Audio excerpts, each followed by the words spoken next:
আসসালামু আলাইকুম, আশা করি সবাই ভালো আছেন। আজকে আমি কিছু পাট শাক তুলতে যাব। আমার পাট ক্ষেতও আপনাদেরকে দেখাবো এবং শাকও তুলবো, চলেন আমার সাথে।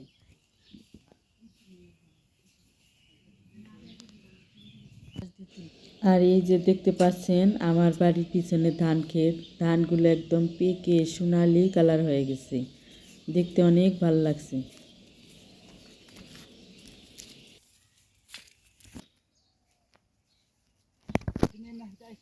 বড় বড় মাঝে মাঝে যে বড় বড় সাপ বলে চোখে পড়ে।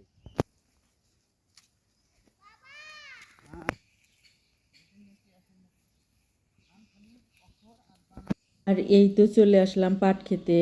পাট খেতে এসে দেখি পাট বেশি সেই শাকগুলো বেশি ভালো হয় নাই, পাতলা পাতলি হয়েছে। তার থেকে আমি কিছু পাট শাক তুলে নিতেছি। শাকগুলা অনেক সুন্দর হয়েছে। শাকগুলা আপনারা তুলমা এই জন্য তো আপনি ডাকলাম এমনি না মত করিস নে। হয় হয় একবার তুলুন, একবারে কারণ একবারে তুলুন। হ্যাঁ একবারে তুলুন, অল্প করে খাওয়ার জন্য, বেশি নেই। আমি শাক তুলতেছি আর আমার কর্তামশাই পাশ থেকে বলতেছে এই শাকগুলো আমি বিক্রি করে দিব। বলেন তো এগুলা একদম হালকা পাতলা শাক হয়েছে, এই শাক বলে বিক্রি করা যায়? তাই আমি বললাম এই কী শাক বিক্রি করবা? আর শাকগুলো তুলে নিয়ে এসে যে আমি সুন্দর করে পানি দিয়ে ধুয়ে নিতেছি। এর মধ্যে অনেক বালু ময়লা টয়লা আছে, আমি সেই জন্য সুন্দর করে পরিষ্কার করে ধুয়ে নিতেছি। আর এই শাক ভাজি কীভাবে করি আমার ভিডিওটা আপনারা দেখতে থাকেন।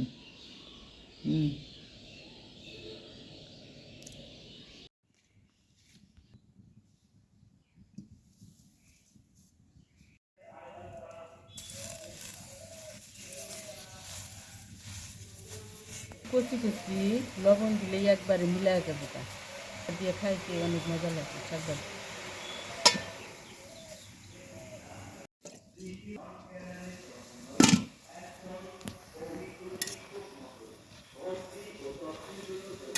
শাকগুলো একবারে মিলাই গেল।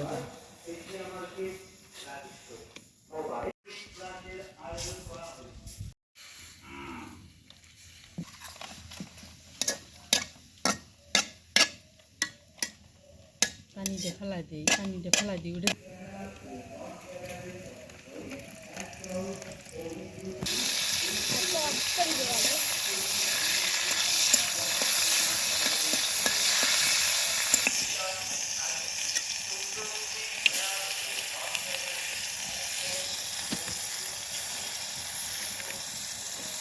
আমি শাকগুলো তুলে ফেললে ভালো হতো না, কি কালার হলো মেয়াদার কি।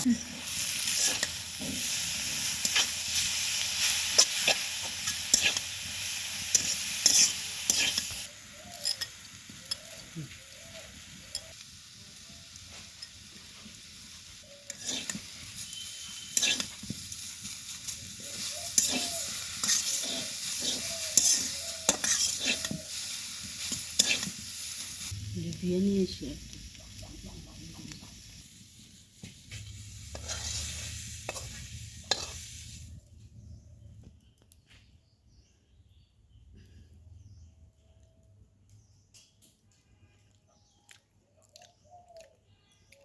অনেক মজা হয়েছে শাক ভাজা। এইভাবে আপনারা সবাই বাড়িতে বানিয়ে খাবেন।